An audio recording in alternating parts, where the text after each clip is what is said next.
घने जंगल में एक बाघ रहता था जिसका नाम था शेरू।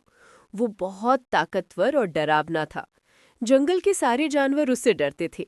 अगर वो किसी रास्ते से गुजरता तो सब जानवर छिप जाते।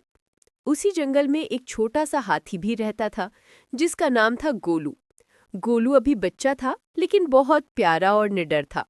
वो सबका दोस्त बनना चाहता था, चाहे वो खरगोश हो, तोता हो या बाघ। एक दिन गोलू तालाब के पास खेल रहा था। तभी बाघ शेरू वहां आया। उसने गुर्राते हुए कहा, अरे छोटे हाथी, तू मेरे रास्ते में क्यों खड़ा है? तुझे मुझसे डर नहीं लगता? गोलू मासूमियत से बोला, नहीं बाघ अंकल, मैं तो बस पानी में खेल रहा था। हम सब एक ही जंगल में रहते हैं, सबको मिलजुल कर रहना चाहिए ना। बाघ जोर से हंसा और बोला, हा हा हा हा, मैं जंगल का राजा हूँ। सबको मुझसे डरना चाहिए, दोस्ती नहीं करनी चाहिए। इतना कहकर वो वहां से चला गया। गोलू थोड़ा उदास हो गया, लेकिन उसके दिल में बाघ के लिए बुराई नहीं थी। कुछ दिन बाद जंगल में बहुत बड़ा तूफान आया। पेड़ गिरने लगे, बारिश तेज होने लगी और चारों तरफ अंधेरा छा गया। सब जानवर अपने अपने घरों में छिप गए। उसी बीच शिकारी जंगल में आया और बाघ शेरू को पकड़ने के लिए जाल बिछा गया। बेचारा बाघ उस जाल में फंस गया।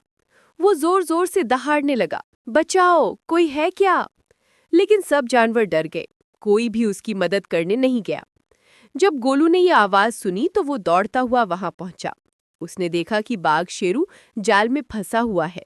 बाघ बोला, गोलू बेटा भाग जा, शिकारी लौट आएंगे, नहीं तो तुझे भी पकड़ लेंगे। गोलू बोला, नहीं शेरू अंकल, मैं आपको नहीं छोड़ूंगा, आप मेरे दोस्त हैं। फिर गोलू ने अपनी लंबी सूंड से जाल को खींचना शुरू किया। उसने पूरी ताकत लगाई। कुछ देर में जाल फट गया और बाघ आजाद हो गया। शेरू हैरान रह गया। जिस बच्चे को वो कमजोर समझता था, उसी ने उसकी जान बचाई थी। बाघ ने शर्मिंदा होकर कहा, गोलू, तुमने मेरी जान बचाई। मैंने हमेशा तुम्हें छोटा समझकर तुझसे दूरी बनाई, लेकिन आज तुमने दिखा दिया कि असली ताकत शरीर में नहीं, दिल में होती है। गोलू मुस्कुराया और बोला, अब हम दोस्त हैं ना शेरू अंकल? बाघ हंस पड़ा और बोला, हाँ गोलू, अब हम हमेशा दोस्त रहेंगे। उस दिन के बाद से बाघ और हाथी का बच्चा पूरे जंगल में दोस्ती की मिसाल बन गए। अब जंगल में कोई किसी से नहीं डरता था। सब मिलजुल कर रहते थे, खेलते थे और एक दूसरे की मदद करते थे। जंगल के जानवरों ने उस दिन एक बात सीख ली, सच्चा राजा वो नहीं जो डराए, बल्कि वो जो सबका साथ निभाए। और इस तरह बाघ और हाथी का बच्चा हमेशा हमेशा के लिए सबसे अच्छे दोस्त बने।